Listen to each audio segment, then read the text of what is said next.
Thanks for having all of us. I think all the titles are up here. I was going to try to read everybody's title, but my name is John Cook. I'm the CEO of VML. Been there 28 years. For a couple years, it was really hard to say because it was VML Y&R. Thank God I'm back to just John Cook from VML. It's much easier to say.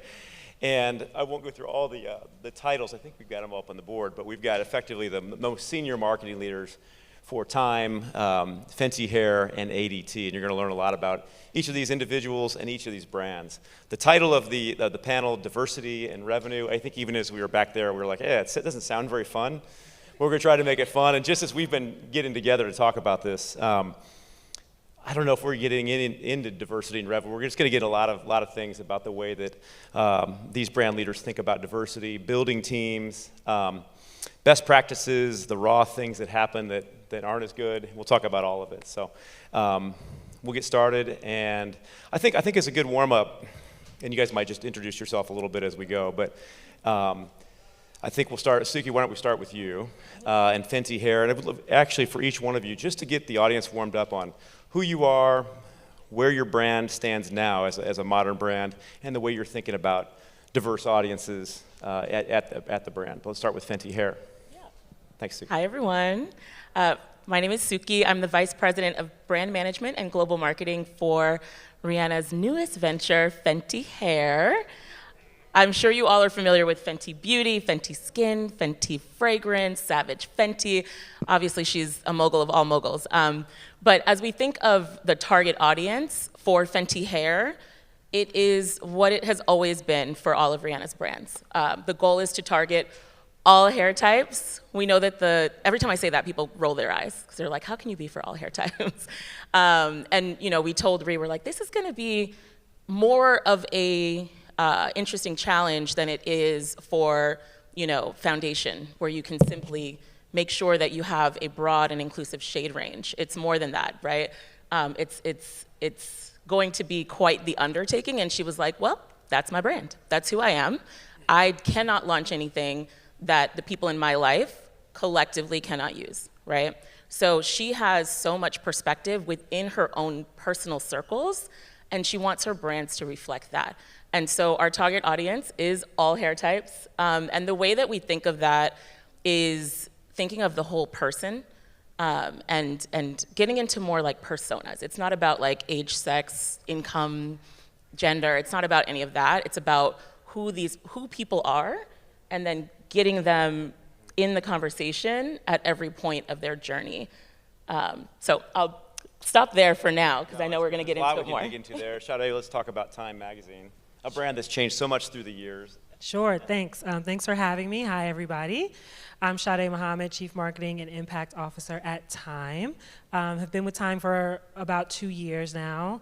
And when we think about our audience, when we think about Time, obviously, trust and it just being an iconic brand is sort of what drew me in. But the task when I came in as CMO was, how do we make this relevant for today's consumers? 100-year-old brand, legacy brand, but how do we make it relevant for today? And so when I started, just talking to people, both customers, potential customers, and then just people who could be a part of our audience, what I heard from the audience was, I love Time, but I don't really I couldn't see myself being in Time. That was the first thing I continued to hear. And then the second thing from customers was, again, I love Time, but we don't know what to work with Time on, because if we want to talk about fashion, we can go to a fashion brand. If you want to talk about sports, et cetera, et cetera. So my role really coming in was, how do we create a strategy that allows us to really hone in on particular communities? And we did that, and I can talk into some more detail about how we did that, but that's kind of how I tried to approach bringing some new life to the brand. Yeah. DeLu Jackson. I am the Chief Marketing Communications Officer for ADT. Just slightly older than 100 years of Time. We just passed 150 years. So to talk about modernizing a 150-year-old brand is something. And when you think about, our mission is everyone deserves to feel safe. But safety in different communities means very different things. And so how we show up there authentically, when we have 13,500 employees, a lot of them in those communities. We have diversity built into our business, but it's not part of the everyday. And so I've just passed 3 years, and we'll talk a little bit about that, but when we think about our audiences, it's really understanding what it means for safety and monitoring and response in different communities is a huge difference. It's different for residential and small business, which we provide services for. So really understanding those audiences is essential to what we do, and that it's representative in all touch points when you engage in those communities. So big part of what we do to drive revenue. Yeah, I think you each talked about, maybe use the word authenticity and being real, words like that you used. Sade, as it comes to time, you have a dynamic that the rest of us don't have, which is editorial, and that I know that DeLu and Suki have their versions of dynamics that make things challenging. How do you keep the authenticity that you're talking about when you've got an entire editorial church and state thing going on? I don't know if that's the right way to phrase it. Yeah, so that's a good question. Just so for the audience, so you guys know, at a media brand, at a magazine, so the editorial team and the business side are on different sides of the house, and editorial decisions have to be made independently. And so I actually started out as a journalist and ended up going to the I see you guys, and I ended up going to the business side. But so with that background in journalism, I really sort of understood how to connect with journalists, and so a big part of my role, and I think some of the success, if I could say, is really being able to partner with the editorial team, our editor-in-chief, and developing an authentic relationship so that when I brought these big, crazy ideas, there was a level of trust there that, I'm not here to sort of steamroll and it's just my way and that sort of thing, but really wanting to partner and figure out how do we make sure that we're still supporting the audience that has sustained us for all these years, but take some new risks to meet some new audiences where they are. Yeah, and DeLu, I know you have different dynamics at ADT, but being 150 years old, there's so much evolution of what ADT stands for. And I know you and I have talked about the marketing through the years of who you show and who you're secure from and who you're securing and all these things. Right. To say the least, that's evolved through the years. And you're authenticity, when you talk about democratizing safety for everyone, you can't just say that. That has a real That's right. thing. And how are you finding authenticity? Yeah, I think it's important. The best thing is we have people on the ground and we listen to what they see and hear in the communities. But what I did and learned so importantly, just listen to the calls. You can hear the people. You can hear what they're trying to solve for. Again, what safety means in their communities, what they're trying to protect. And so we pay attention to that a lot. And that's one thing. But I think the important thing is how does that show back up when we as marketers and communicators talk back to those audiences? I think something that we've worked on a lot is that we have to see it through the eyes of the receiver of the information and the things we communicate, not just how we see it. And that's made a big difference for us. I mean, recently we launched In Lingua work. You would think it's like no-brainer that in many communities In Lingua is important for who they talk to, how they understand, and who responds. But it's in the industry, it's not standard, right? And so you would think those types of things would be important. And I told people authenticity is, what did the barbershop say about safety and security? And that's where a lot of what we talked about is monitoring and what it means. I'm okay if my brother monitors my home, but I don't know if I want people watching me, right? It's all these things like that. And literally, we got insights from the barbershop for the Black community. And David, when you say that in a company that's got a lot of tradition and a lot of structure, you don't have to say that, but a lot of bureaucracy, and it's a big company, and it's you can't just walk in and say, hey, we're gonna use the barbershop to the voice of real people. Yeah. I guess I'm paraphrasing, but that's kind of rebellious, and I was thinking a big company like that sometimes. How do you bring like untraditional methods of understanding an audience to an organization that might have real? And this is the tee up our work we've done together. It's not, it really is. Yeah. And it's not a softball. In all honesty, when Inclusion Experience started with VML and we partnered on this was before I got to ADT. We worked on how do we make this our everyday, like this whole idea, and Meyer and King and folks, it was really about, and Chris Diaz, he is sitting there, was like, how does we make this our everyday? So our teams are often not that diverse. but we have to represent all those communities. We're typically marketing teams. Out in the field, we're a lot more diverse. But we had to get those voices in, and we built programs and processes to make sure people were authentically understanding that every day. We put the right people in the conversations to make sure that every step of the work was representative. And we still struggle with it, though. Let's be clear. Yeah. I still have to review stuff sometimes and say, that's not good enough. Yeah. I still have to be that voice. So good news is I'm sort of in a position where I can make sure it's there. But every day is literally, it's still, we have to work at it. Yeah. We have to have really sometimes some honest conversations, sometimes, as you said, tougher conversations to say, that's not good enough. Yeah. And so we just have to get comfortable with that. I have to get comfortable with it. Yeah. And then I have to build a team that gets comfortable with those things. And by the way, it's not a single process. It makes you wonder, what if you weren't there, though? I mean, it's kind of, but we'll get into that later, you know. But Yeah. Suki, I haven't forgotten about you. You used a term kind of when we were talking before about targeted inclusivity. I think I got that right. Yeah. You might just pick up on that as it relates to creating authenticity. Yeah, I kind of made up targeted inclusivity, and I'm trying to make it happen. I got it right. Yeah, no, I'm going to coin the term. No, what I mean by that, I think the original question was about authenticity, and I think especially in the hair care world, and can be applied, you know, outside of hair care for sure, is if you're saying you're for everyone, it's not enough to just have this blanket statement and be like, okay, everything's for everyone, and, you know, good to go, we have our marketing campaign, great. You actually have to listen to people and communities individually. And I think all of our answers sort of centered people. And it's about being in relationship with people, truly listening to the audience. And you can market the exact same product to two different communities, and it's important to use different language that's actually going to resonate with them. I think one example would be, you know, we have a bond repair product called the Comeback Kid, and if we're talking to color-treated people who have curly hair, that's very different than talking to color-treated people with straight hair. Someone with straight hair might say, oh, you know, my damaged hair is frizzy, it's rough to the touch, it's not smooth, my blow dries aren't bouncy. I have naturally curly hair. That doesn't necessarily resonate with me. If I'm gonna color my hair, what I wanna know is that my curl pattern's gonna stay intact, that I'm not going to ruin the integrity of my curls. Same product, two completely different messaging tracks, because you're listening and understanding that although the brand is for all hair types, it doesn't necessarily mean that we target everyone exactly the same way.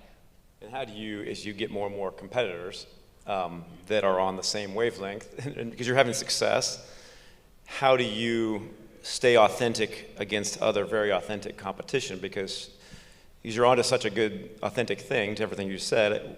As competition gets more authentic, how do you differentiate between your authenticity and others?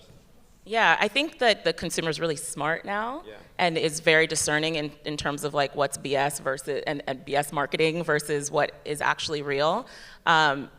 I think that it's most important to not take the consumer for granted and treat consumers like consumers are smart people. Show and tell the proof behind the efficacy of products, and also show, like, reflect the consumer back to them. And then we also have the added benefit of having an extremely authentic founder in Rihanna. Everything that we do is inspired by her, approved by her, and tested by her.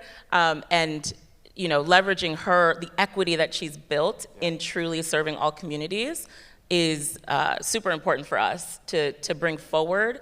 And she keeps us accountable to that. Like, she's not in the office every day, but she is certainly present in the business every day to hold us accountable to being authentic and serving all people. So it's a combination of, yes, we've got our founder, but not taking the consumer for granted and treating them, bringing them on the journey, treating them like discerning customers that want to know information. Let's tell them the science behind the products to really communicate the efficacy, and then, you know, get into the community and talk the talk with the individual target segments that we're talking to.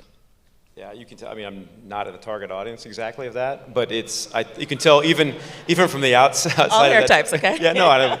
I know, but I think you can tell just from externally that that she's an authentic, there's a lot of founders that have their names on things across every category in the world. You can tell as an audience which ones are actually part of their product, staying connected to their marketing, and which ones aren't. I think looking at it externally, that feels like that's a very authentic situation, which is good to see. Thanks for talking about that. Well, let's switch gears a little bit. How many people work at agencies, or kind of not at the brand, but the ad agencies or places like that? Just want to get a sense. Oh my gosh. Okay, so maybe half the room. I think let's switch into kind of a conversation about how you work with external teams, whether it be agencies, consultants, et cetera, as you're thinking about diversity and marketing to specifically black and brown audiences, how you work with this. And I think we can get into a lot of things here. But let's start with how do you think about that? Is it something you even entertain as a brand leader? And if so, how do you make the decision to bring in, because I know a lot of agencies are trying to either have or are trying to consider how do they play in that world. Yeah. Branded offerings and just individuals that are great at it. How do you think about it? Let's start with Sade. Yeah, sure. Yeah, I try to give Suki a break. So yeah, I think one at a time, we don't have the luxury of working with a ton of agencies. Yeah. Just for context, when I was brought in and when the new leadership team was brought in, we were brought in to sort of turn the company around from a revenue perspective. So in any way that we could do that, we do. But the times that we have worked with agencies, it's been incredible because of the alignment from a diversity perspective and a creative perspective. And so I think, we did something last year to honor the 60th anniversary of the March on Washington in Atlanta, the Civil Rights Museum, and because we had the right agency partners, we were able to execute that in the right way, from the way that someone feels when they walk in the room. So when we're marketing to black and brown audiences, I understand that when you come into a Time event, you may not feel like you belong. That's just a natural feeling. And so for me, it was really important that the belonging, from when you walk in the door to where you're seated to what we're serving and how we're doing it, is all a part of the experience, because as a sort of general market in this context, brand, it was really important for us to make sure that we were speaking to audiences in a new way. So a new franchise that we created called The Closers, which I can go into sort of detail about how that came about. We can go back into that, but that was all about, that worked and was our most successful new franchise of the year because we were able to lean into authenticity, into making sure that the people that we worked with believed in and understood what this meant for both the people who experienced it as honorees, and then what it meant for a brand like Time, that partner history. You had an external partner helping with the march. You have to have a trust that they have a sense of the history, the culture, everything about it. I mean, I think that's what you're saying, is you have to have that trust. Yeah, the trust is really important, and just like the cultural context and the historical context. Yeah. It's not just like an event, right? Like there's so much more that this means for the people who are experiencing it. So without that, the little details and can sometimes go over, someone's head. And even, with my team, there was that education that had to happen early on, and they're amazing and understand it and really took to it and dove in. But I think you have to be meticulous about it coming in, because one mistake in that sense and a consumer will feel like, well, they just don't get me. Yeah. Right? So I think just being as intentional as possible with the right agency partners who have leadership. That agency partner for that particular event, it's a black-owned agency, super important. So those sorts of things, I think, you can't skip over. Yeah. It's actually a good transition to speaking of mistakes. First, just on a personal level, I think we just in full disclosure work with ADT and DeLu, the VML Inclusion Experience team. Some over here, Esne and Myron and team, really good work together. Last couple years, as an agency CEO, to find out that your agency did an ad in Europe that was part of, you can Google it. Please don't do it, Google right now. It wasn't the best news thing to have happen a week before Blackweek, personally, but it was more important. It was just a tough thing that our agency had. We had a creative team that made some mistakes, and a client that made some mistakes.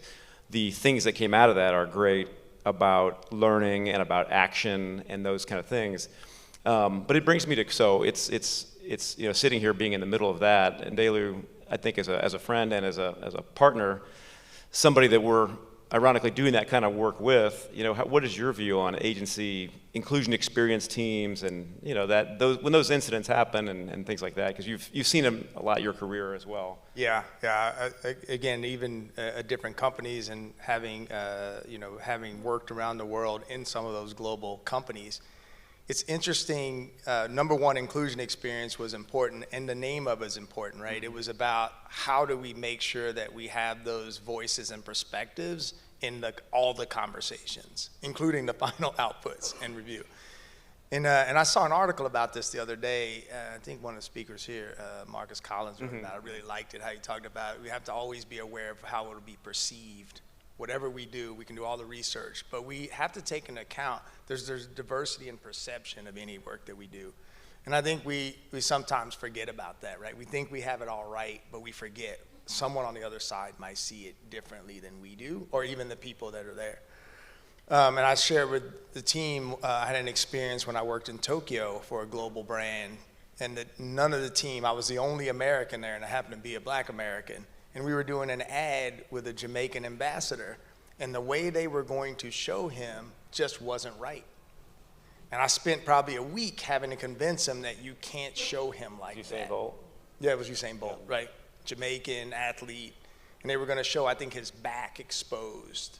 And there was like a scar on his back. And I was like, you can't do that. I had to show him all these images of slavery in America. And like, no, you can't run that ad. And it had nothing to do with a car, by the way. So you know, trying to think out what we were asking, what's the ad supposed to be? Yeah, and you're thinking like, man, and then we talked about what if I wasn't there? Right. And at that time, I think I was, you know, general manager, so I wasn't CMO or anything like that, but I had to have a voice. Mm-hmm. But it's so rare. And as we become global brands and global communicators, like, it's not just thinking about in this group anymore, it's a broader picture. And again, that was a, you know, international brand trying to make a decision of what would happen in the US with no experience except for me on that team. And so it's a watch out. Just when we think about, you know, diversity and inclusion on the scale we're talking about now, it's bigger than ever. And you know, we're talking about revenue here. What's the cost of making those mistakes? Right. We talk about the upside, but there's downside in getting it wrong. And maybe it's not even right. It's not about getting it wrong, because it wasn't wrong what they were doing. It was just incomplete information. And that's the way I think about it. The world's a pretty small place for a brand. So the decision in one country, in this case Spain, where I was working with last week, your case Tokyo, you say Tokyo? But the world's pretty small. I mean, it's really small. It catches you really fast regardless of where you live and where you operate, because it travels that quickly, because these are universal topics. Very aware, yes. Yeah. Let's talk about that. When agencies all trying to to bring authenticity to their communications by having teams, inclusive teams.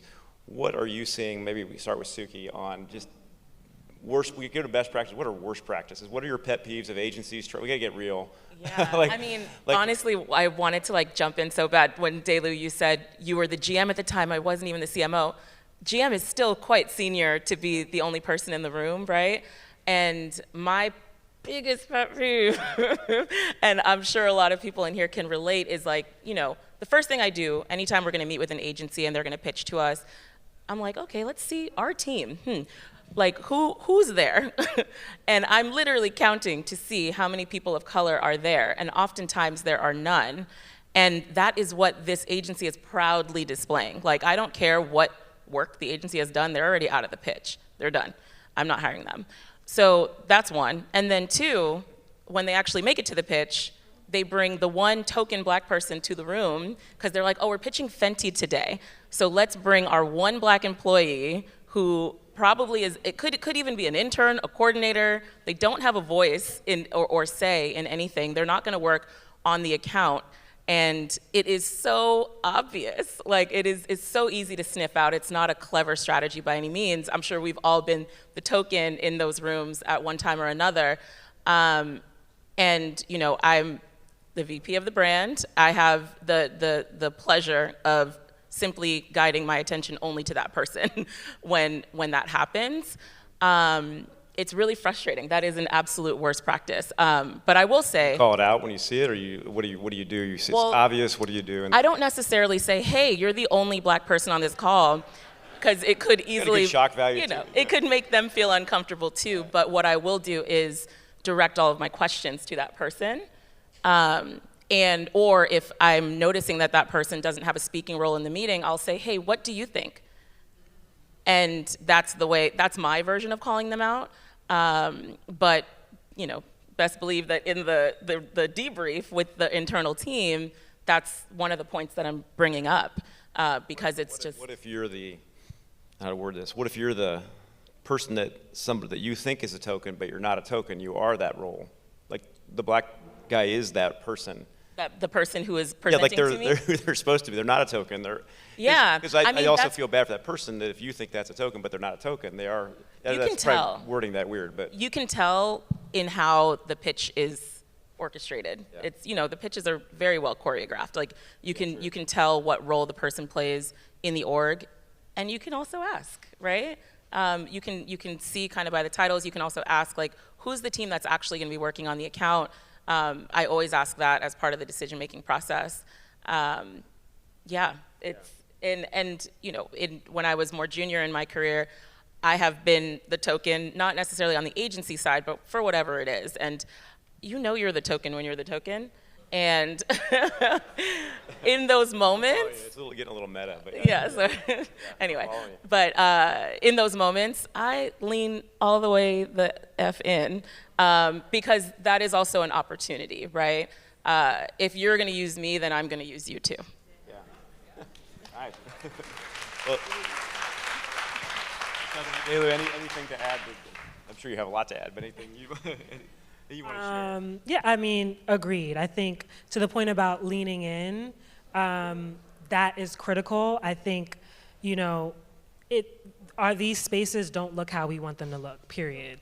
And it's not going to change overnight. I think we should all be responsible. At our level, we're responsible for a certain level of that, bringing folks in, making sure we're, creating things that would allow more of us to have more opportunity. So everyone takes ownership of it at a different level, I think.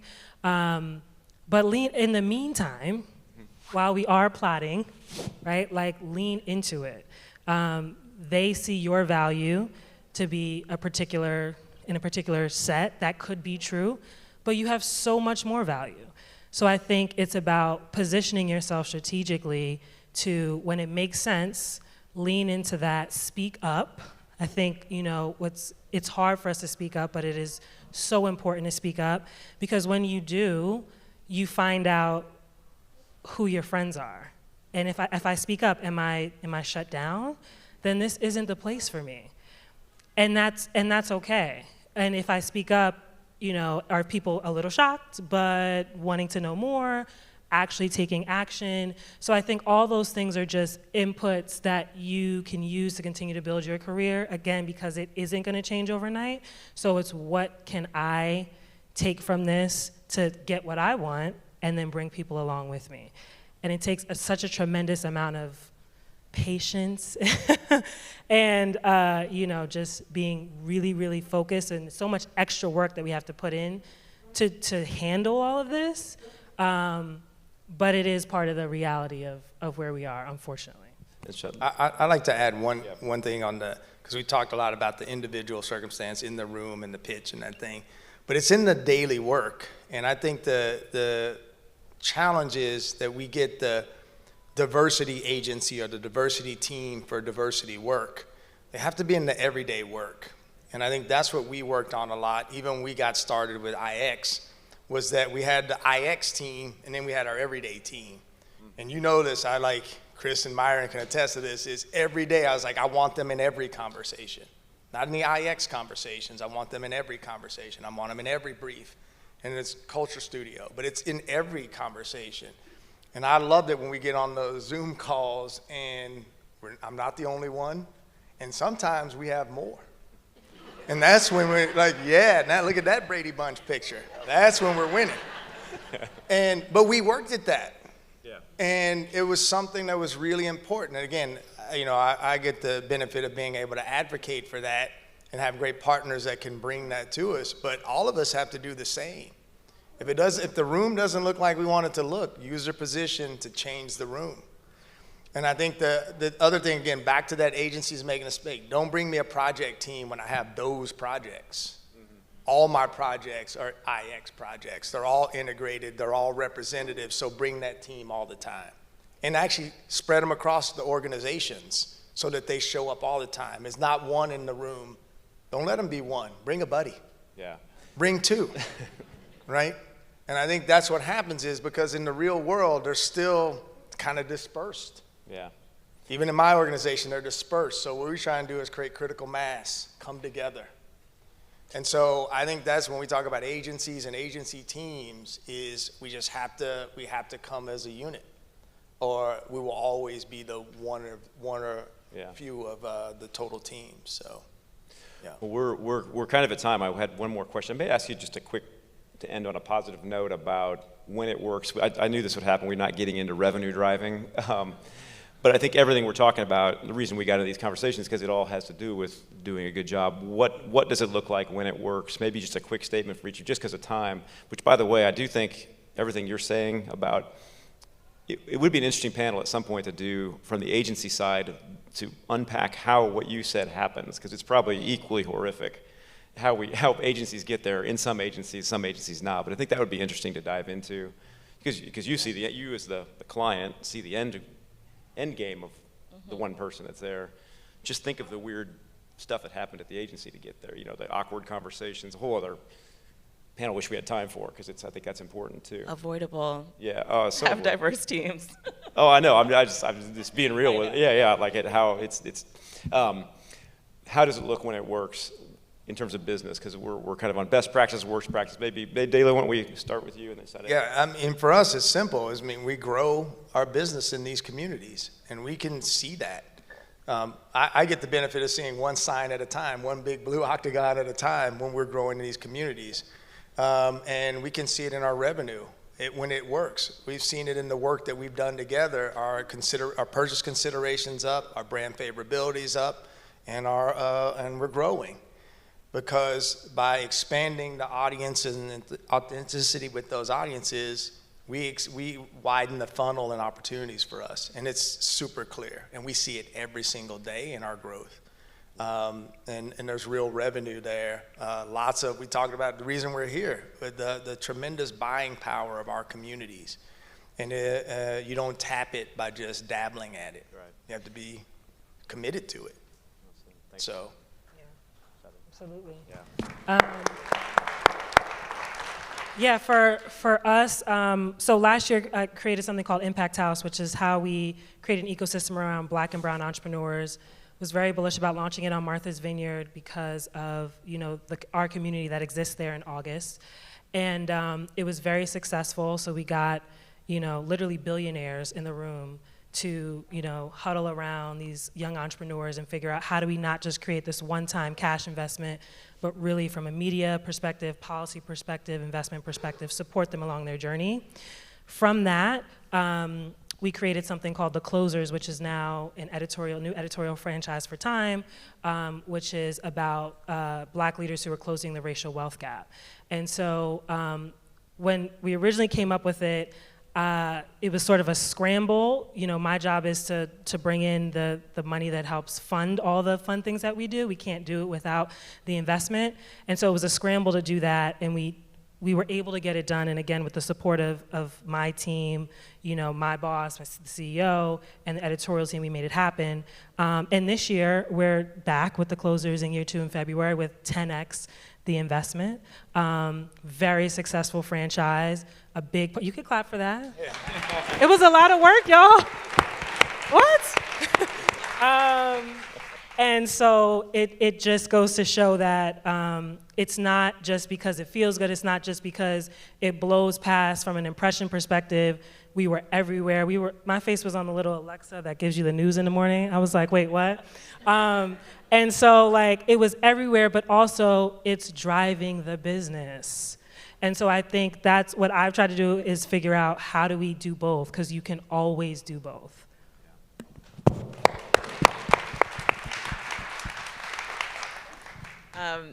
For Fenty, in short, Fenty Beauty changed the makeup industry. If we go back to the origin days of how Fenty Beauty came to be, a lot of people don't know this, but for my beauty peeps out there who are constantly in Sephora, like myself, back in the day they used to have this scanner that would scan your skin and it would tell you what your foundation shade was, what your skin shade was, I guess you could say. And then they would, the BAs, the beauty advisors, would make a recommendation of a foundation based on what they scanned, right? So when Fenty Beauty was being researched, looked into the Sephora data, and the shades that they were scanning on people's skin were way over-indexing relative to the shades that they actually carried in stores. And when Fenty Beauty was concepted, the idea was to launch with 30 foundation shades. But after doing that study, it was very clear that 40 shades were needed and almost just scratching the surface still with 40. And so the brand launched with 40 shades. It broke the internet, or whatever the version of that would be back then, or it was 7 years ago. And now, if you launch a foundation, if you're a makeup brand and you launch a foundation range that has less than 40, you are absolutely getting called out.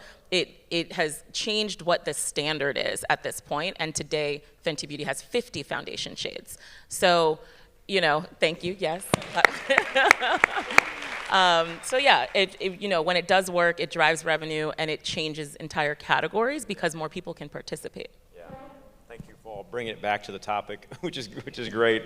We actually lived up to our panel's name at the end with those results. It's fantastic. I think we'll wrap there. I think we just want to say we were up in the green room, which is kind of scary because the green room, I thought that was a two-way mirror. It's not. So if you're in the green room, everybody can see you. Just FYI to future speakers in the green room.